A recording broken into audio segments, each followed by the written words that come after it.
이렇게 비닐팩으로 포장이 돼 있잖아요. 근데 저는 이거조차도 귀찮은 거예요. 이런 과정이 좀 귀찮다 보니까 이 모든 것들을 3PL 업체, 배송 대행을 하는 업체 그쪽으로 상품을 보내서 모든 거를 자동화하고 있는 과정 중입니다. 7월 달은 6,150만 원 그리고 6,100만 원 그럼 한 1억 2,200만 원 정도 되거든요. 온라인 사업으로 돈 좀 보셨나요? 그래서 조금 벌긴 했습니다. 대구에서 좋은 지역에 있는 집을 샀습니다. 구매 대행으로 했을 때는 월 3,000 그리고 아까 사입으로 했을 때 3, 4,000 독서실로도 2, 300 거니까 한 6,000에서 7,000만 원 정도 차이가 될 것 같네요.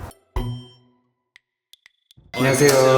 안녕하세요. 간단하게 자기소개 부탁드립니다. 안녕하세요. 저는 해무버라고 합니다. 저는 현재 온라인에서 저만의 제품을 만들어서 브랜드 제품을 판매하고 있고 그리고 해외 구매 대행, 로켓크로스, 위탁 판매 등을 하고 있는데 이렇게 다양한 판매를 하고 있는 이유가 거의 대부분의 사업을 90% 이상 자동화를 했기 때문이거든요. 그래서 제 시간을 이렇게 다양하게 나눠가면서 판매를 하고 있습니다. 온라인 사업 하시기 전에는 무슨 일 하셨어요? 대학교 졸업하고 공장에 갔다가 그때 돈을 조금 더 벌어서 부동산 경매를 시작했거든요. 부동산 경매를 통해서 돈을 좀 많이 모으고 얼마 정도 모으셨어요? 비밀이긴 한데 2억 정도? 1억에서 2억 정도요. 경비 투자로 돈 모으신 다음에 정리를 하신 거예요? 그 전에 사실 독서실 창업도 했습니다. 독서실 창업을 해서 월 현금 흐름도 만들고 근데 그 현금으로는 새로운 투자를 하기에는 좀 부족하더라고요. 그래서 그때 한창 떠오르던 게 무자본으로 창업하는 위탁 판매, 해외 구매 대행 이런 판매였거든요. 그래서 그렇게 저는 사업 시작한 것 같습니다. 오늘 일정이 어떻게 되나요? 오늘은 저희 해외 구매 대행 사업장에 오랜만에 가고요. 그런 다음 창고에 가서 저희 제품 들어온 거 한번 보고 그리고 제가 원래 일하던 공간에 가서 일 좀 보다가 마무리될 것 같습니다. 출근은 어떻게 하시나요? 저는 보통 차로 가고 있습니다. 차 타고 한 20분에서 30분 정도 걸립니다. 저는 공장에서 한 3, 4개월 정도 일을 했습니다. 월급은 어느 정도였나요? 200만 원 초반대 정도 받았던 걸로 알고 있거든요. 제가 그때 상교대 했어요. 상교대. 독서실도 운영하시는 거예요? 네, 지금 자동화로 운영하고 있습니다. 독서실은 좀 잘 되시나요? 처음에 완전 잘 될 때보단 잘 되진 않는데 그래도 제가 공동 창업을 했거든요. 그래서 한 사람당 한 200에서 300만 원 정도 가져가는 것 같습니다. 순수익인가요? 네, 순수익요.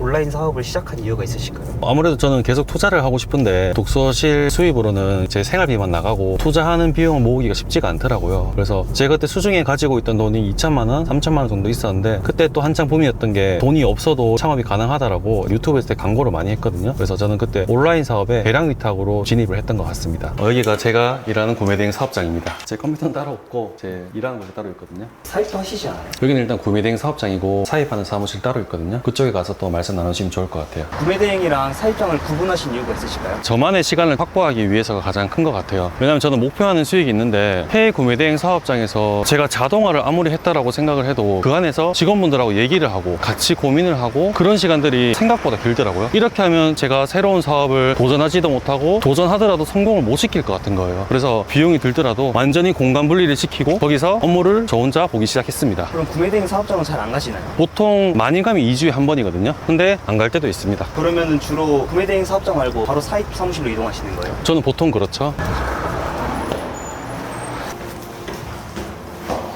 여기가 제가 사입하는 사무실입니다. 아까 구매대행 사업장이랑 완전히 다르죠. 구매대행 사업장은 자동화가 다 돼서 저는 바로 사입 사무실로 출근을 하고요. 그리고 제 팀장님이랑 소통을 하면서 사업을 이끌어가고 있고 또 여기서 어느 정도 구조가 안정화되면 저는 또 새로운 사무실로 또 옮겨갈 것 같습니다. 구매대행을 자동화 돌리셨다고 하셨는데 네네. 매출이 떨어지지 않나요? 완전히 사업장 분리하고 나서 조금 떨어지긴 했습니다. 제가 최고 매출이 2억 초반대 정도 나왔었는데 떨어지고 나니까 한 1억 초반대까지 가더라고요. 근데 여기서 또 제가 문제점을 발견하고 구조를 개선하니까 1억 3천에서 4천만 원 정도 이렇게 계속 1년 동안 유지를 하고 있습니다. 그래서 지금은 많이 안정돼 있고 또 특히 중요한 건 매출이 좀 떨어지더라도 제 시간이 확보되고 또 다른 사업에 도전할 수 있고 계속해서 저는 자동화 구조를 만들어 갈 것 같습니다. 사입도 자동화를 돌리시는 거예요? 사입은 아직 100% 자동화는 안 됐고요. 지금은 배송이나 디자인 이쪽에서만 거의 외주를 맡기고 있어서 70% 정도 완성됐다고 볼 수 있습니다. 지금은 소싱을 하려고 하는데요. 보통 저는 소싱을 하기 전에 그 제품의 색깔들을 정하는 것 같아요. 어떤 카탈로그의 브랜드를 할지 그게 정해지고 나면은 이 시장에서의 검색력 같은 거를 저는 검색을 해보죠.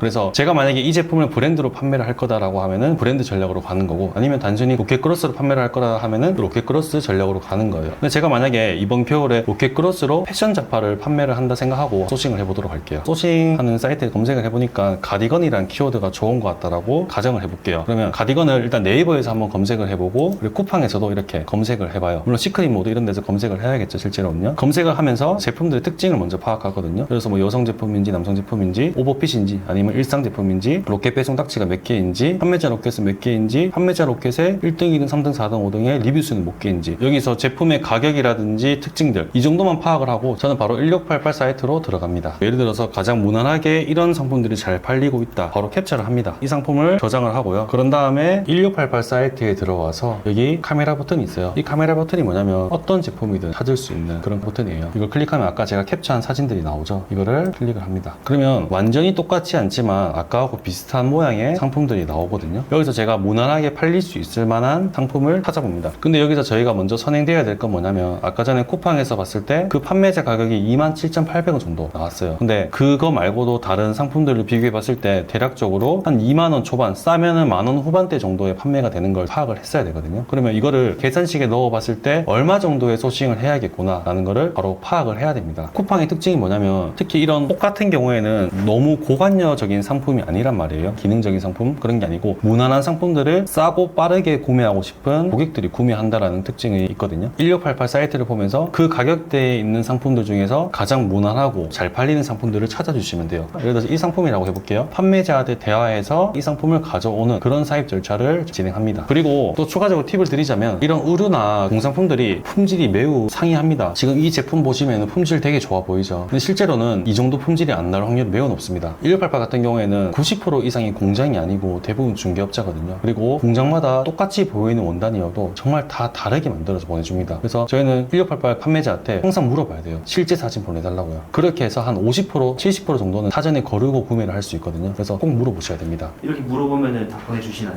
대부분 보내주죠. 그리고 10명 중에 한두 명은 안 보내주는데 그런 판매자는 할 필요가 없죠. 그럼 실제 사진 보내주면은 그 사진을 가짜로 보내주신 경우는 없어요? 그건 없습니다. 그리고 저희가 2차적으로 검수할 수 있는 게 배송 대행지인데 중국에서 한국으로 넘어오기 전에 배대지에서 검수를 해서 사진 촬영을 받기 때문에 허위로 보내주거나 그런 적은 잘 없더라고요. 예를 들어서 제가 예전에 한 건데 이게 이불 정리함이라는 상품이거든요. 근데 이 상품을 보고 이 상품의 실제 사진이 어떤지 잘 모르잖아요. 그래서 저는 이 판매자한테 물어봤거든요. 마지막으로 해당 상품 실물 사진 찍어주시면 바로 주문하겠습니다. 이런 식으로 사진을 보여줘야지 최종 승인이 받을 수 있다. 그러니까 사진을 꼭 달라. 이런 식으로 요청을 하는 거죠. 그럼 이 판매자는 실물 사진을 보내줍니다. 좀 다르죠. 이건 좀 각이 젖어있고 튼튼해 보이는데 실제 사진을 보면은 좀 다르게 느껴지고 볼 수 있습니다. 이런 모양인 거 알면서 주문하는 거랑 모르면서 주문하는 건 차이가 크거든요. 이런 식으로 실제 사이즈하고 실제 사진들을 계속해서 받습니다. 유도 질문해가지고요. 그럼 조금 더 정확해지게 되겠죠. 그래서 이렇게 실물 사진을 받고 꼭 주문 처리 진행을 하셔야 돼요. 저희가 이 상품을 로켓크로스로 보낸다고 했을 때 처음에는 모든 걸 다 봉투에 포장하고 바코드를 다 붙이고 그걸 다시 쿠팡에 또 보내야지 로켓크로스가 자동 배송되거든요. 근데 그렇게 하다 보니까 너무 시간이 많이 걸리는 거예요. 그래서 조금 생각해 본 게 저희보다 인력비가 싼 게 중국이거든요. 중국 업체한테 포장을 완전 포장하고 바코드를 붙여달라 하면 어떨까 하고 한번 도전을 해봤어요. 제가 아까 물어봤거든요. 포장 상태가 어떻게 오냐고. 그러니까 흰 봉투에 포장이 된다라고 하더라고요. 그래서 저는 검정색 비닐로 내고 내부가 보이지 않는 비닐로 포장을 해달라고 요청을 하니까 이렇게 포장을 해줬고 그리고 바코드를 제가 원하는 걸로 붙여달라고 하니까 이렇게 바코드를 붙여줬습니다. 그리고 이게 중국에서 한국으로 들어오려면 원산지 표시가 필요하거든요. 이런 스티커 두 개도 배대지에서 작업을 하면은 보통 건당 100원씩 받습니다. 근데 중국 업체한테 요청을 하면은 무료로 해주는 경우가 대부분 많고요. 비싸도 배대지에 한 3분의 1 정도밖에 가격이 안 들어서 저는 웬만하면 중국 업체와 소통해서 다 부탁을 하는 편이어서 이런 것도 조금만 생각을 하니까 이 스티커 붙인 절차가 되게 시간 많이 들거든요. 그것도 자동화가 됐습니다. 그럼 이분은 공짜로 해주신 건가요? 이분은 공짜로 해줬어요. 왜냐면 수량이 100개 정도만 한다라고 해도 다 공짜로 해주더라고요. 근데 비닐 포장 같은 경우에는 조금 비용이 추가됩니다. 한 개당 1, 2위안 정도. 근데 처음에는 저희가 이것도 받아서 쿠팡에 보냈어요. 사실 이것도 귀찮아서 이것도 다 외주로 맡기고 여기서 또 자동으로 보내고 여기서 또 시간이 전략되고 이런 식으로 좀 선순환되는 것 같아요. 근데 저희가 처음에 다 해보니까 어떤 구조인지 알고 어떤 방식인지 아니까 이게 다 가능한 것 같습니다. 그래서 이런 대화를 통해서 실제로 주문한 제품들이 있거든요. 이거를 제가 어떤 식으로 포장했고 어떤 식으로 바코드 붙여왔는지를 창고 가서 한번 보여드리도록 하겠습니다. 창고도 여기 되게 가깝습니다. 걸어서 한 10분 정도 걸리거든요. 일부러 다 가까이 하신 건가요? 네, 그렇죠. 아무래도 제가 직원을 많이 채용하지 않고 사업을 운영하려다 보니까 절대적으로 제 시간이 많이 필요했거든요. 근데 창고로 왔다 갔다 하는데 2, 30분, 3, 40분 걸려버리면 사실 하루에 제가 쓸 수 있는 시간이 많이 없어요. 그래서 최대한 가까운 곳에서 언제든지 빠르게 갔다 갔다 할 수 있는 월세는 한 2, 30만 원 더 비싸지만 그런 곳을 임차했습니다. 여기는 저희 창고입니다. 여기로 다 배송 오는 건가요? 와요? 네네, 여기로 다 배송 와요. 아까 제가 처음에 로켓크로스 시작할 때 실패한 상품도 있다고 했는데 사실 이건 실패까지는 아니지만 조금 실제 사진과 다른 상품입니다. 두께도 다르고 모양도 다르고 조금씩 다 다르긴 하거든요. 근데 로켓크로스 특성상 사실 이런 특징을 다 보고 구매하는 고객이 없기 때문에 판매가 잘 되긴 했어요. 근데 슬리퍼의 단점은 뭐냐면 사이즈가 엄청 많습니다. 지금도 이거 넣으면 잘 팔릴 거예요. 그런데 제가 안 한 이유는 뭐냐면 다른 사이즈를 계속 가져오고 판매하고 하기에는 너무 에너지 소모가 크고 시간적으로 소요가 크기 때문이거든요. 아까 제가 말씀드렸잖아요. 중국에서 올 때 모든 게 다 작업돼서 와야 된다고요. 검은색 비닐봉투, 바코드랑 원산지 표시 이 두 개가 되어 있으니까 그냥 통과가 되는 거예요. 그리고 이 상태로 그냥 쿠팡에 보내면은 바로 입고가 잡혀서 그냥 판매가 바로 발생합니다. 근데 저는 이것조차도 귀찮은 거예요. 왜냐면 여기를 보시면 이렇게 비닐팩으로 포장이 돼 있잖아요. 근데 이렇게 보내면 쿠팡에서 반려할 수 있는 확률이 있거든요. 그래서 이걸 또 다시 박스에 포장해서 그걸 또 송장 붙여서 또 보내고 아니면 팔레트 포장을 하거나 이런 과정이 좀 귀찮다 보니까 이 모든 것들을 3PL 업체, 뭐 배송 대행을 하는 업체 그쪽으로 상품을 보내서 모든 거를 자동화하고 있는 과정 중입니다. 이렇게 제품들이 많은데 직접 하시는 게 아니에요? 사실 여기 대부분의 상품들이 처음 가져와서 저희가 테스트를 하는 상품들이거든요. 근데 여기서 판매가 잘 되고 앞으로 계속 가져갈 것 같다라고 하는 제품들은 무조건 다 배송을 외주로 맡깁니다. 거기서 또 자동화로 또 굴러가게 되겠죠. 지금 이거 저희 제품인데 저희가 상세 페이지 사진이 없어가지고 이건 사무실로 가서 한번 촬영해 보도록 하겠습니다. 일단 저희가 1차 작업 눕기샷 정도만 찍을 거거든요. 저희는 그냥 이 배경지 이용해서 눕기샷 찍고 있습니다. 크로마키는 얼마 주고 설치하신 거예요? 배경지 다 합쳐서 한 30-40만 원 정도 낸 것 같아요. 조명도 키거든요. 근데 거기서 사용 중인 제품 사진을 사용하면 안 되나요? 사용해도 되긴 하는데 저희는 그냥 눕기샷 찍어서 그냥 빨리 올리고 치우는 편이긴 해요. 왜냐면 혹시나 아이템 위너나 그런 문제도 좀 있긴 하거든요. 근데 그런 거를 바로 해결하려면 사실 저희 제품 그냥 해서 로고 잠깐 넣어주고 하면 바로 풀리더라고요. 그래서 또 귀찮긴 하지만 그냥 이런 식으로 하는 편입니다. 사실 눕기샷을 한번 찍어두면 좋은 게 어차피 계속 쓰니까요. 제가 아까 가져온 슬리퍼 촬영은 그냥 아이폰으로 촬영하고 있습니다. 이렇게 해서 그냥 찍어주고 옆모습도 한번 찍어주고요. 뒷모습도 한번 찍어주고요. 촬영 끝입니다. 되게 빨리 끝나네요. 사실 1차 작업이니까 저희가 로켓크로스 입고 잡는 용으로만 사용해서 그렇게 에너지를 쏟을 필요가 없어요. 그러면 이렇게 제품들을 맨날 촬영하시는 거예요? 제품 카테고리마다 좀 다르긴 한데 사실 이런 제품들은 정말 쉽게 자동화를 할 수 있거든요. 그래서 외주 맡겨서 촬영 맡기고 바로 상세 페이지 제작, 아니면 정말 고관여 제품들 있잖아요. 그런 것들은 저희가 좀 촬영에 참여해서 사진을 제공하고 상세 페이지는 자동화. 근데 이것도 저희가 넘어야 되는 벽이겠죠. 고관여 제품도 어떻게 하면 내가 기획서만 전달해도 어떻게 촬영할 수 있을까, 비용적으로 봤을 때 수지타자 맞을 수 있을까, 이런 것도 제 숙제인 것 같긴 해요. 이런 식으로 저관여 제품도 시작해가지고 저는 조금씩 자동화를 이루고 있습니다. 그럼 매출이 어떻게 될까요? 구매 대행 매출을 먼저 보여드리자면 제가 셀러 아이디를 두 개 쓰는데 7월달은 6,150만원 그리고 6,100만원, 그럼 한 1억 2,200만원 정도 되거든요. 현금 매출은 또 별도입니다. 8월달 매출을 보면요 6,150만원 그리고 6,630만원 정도 나와요. 그러면은 1억 2,700 정도가 나오죠. 그리고 9월달을 보면요 6,100만원 그리고 7,000만원 정도, 한 1억 3천만원 가까이 나왔습니다. 9월달은 대량 주문이 있어서 조금 그래 높게 나온 것 같고, 그래서 구매 대행으로 한 평균적으로 한 1억 3천만원, 적게는 1억 2천, 많게는 또 1억 4천 이렇게 나오는 것 같습니다. 그럼 순수익은 어떻게 되나요? 보통 마진율이 한 23에서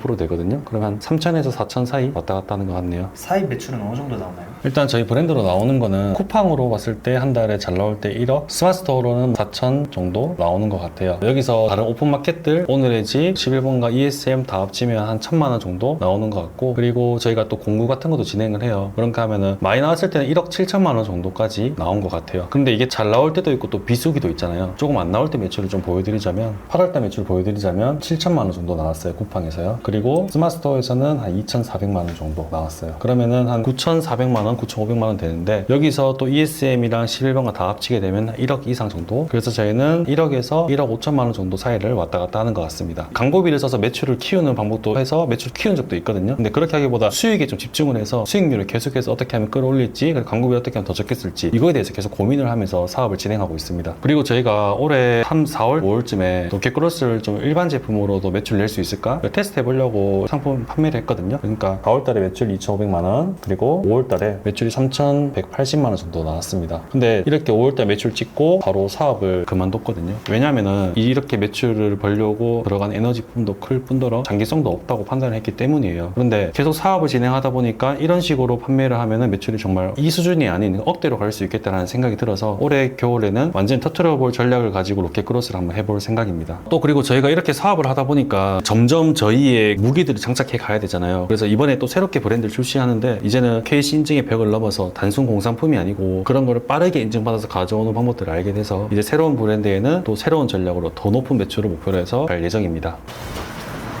온라인 사업으로 돈 좀 버셨나요? 그래도 조금 벌긴 했습니다. 대구에서 좋은 지역에 있는 집을 샀습니다. 그래서 한 달에 얼마 버시는 거예요? 구매 대행으로 했을 때는 월 3천, 그리고 아까 사입으로 했을 때 3, 4천, 독서실로도 2, 300 보니까 한 6천에서 7천만 원 정도 차이가 될 것 같네요. 초기 비용은 얼마나 드신 거예요? 전 처음 시작할 때 2천만 원에서 3천만 원 정도 두고 시작을 했습니다. 온라인 사업하면서 힘드셨던 적 있으신가요? 힘들었던 점 정말 많죠. 사실 유튜브에서 보면은 단기간에 매출 얼마 정도 냈다라는 하시는 분 정말 많거든요. 근데 그런 거 보면은 제가 하고 있는 사업이 맞나라는 생각 때문에 멘탈이 정말 무너지기도 하고, 또 그 시도를 하면서 시간도 많이 낭비되고, 이런 부분에서 정말 관리하기가 좀 힘들었던 것 같아요. 이 영상을 보고 온라인 사업을 하고 싶은 사람도 있을 것 같은데 하고 싶은 말 있으신가요? 이 사업을 처음 시작하면은 누가 단기간에 얼마를 벌었다 이런 영상들이 정말로 많을 거예요. 근데 그런 거를 보고 내가 그걸 따라 하다가 튼튼하지 않은 구조로 계속 갈 수밖에 없거든요. 절대 그런 걸 비교하지 마시고 본인만의 속도로 사업에 임하시고 도전하신다면 저는 충분히 좋은 결과가 있을 거라 생각합니다. 마지막으로 시청자들에게 하고 싶은 말 있으신가요? 우선 저도 온라인 사업을 처음 시작할 때 정말 아무것도 모르고 돈도 많이 없었거든요. 근데 계속 하고자 하는 마음, 그리고 저만의 확신을 가지고 저만의 페이스로만 계속 사업을 운영했던 것 같아요. 그래서 여러분들도 너무 조급해 하시지 마시고 여러분들 하신 방향을 믿으면서 꾸준하게 사업을 성장하셔가지고 꼭 좋은 결과 있으시길 바라겠습니다.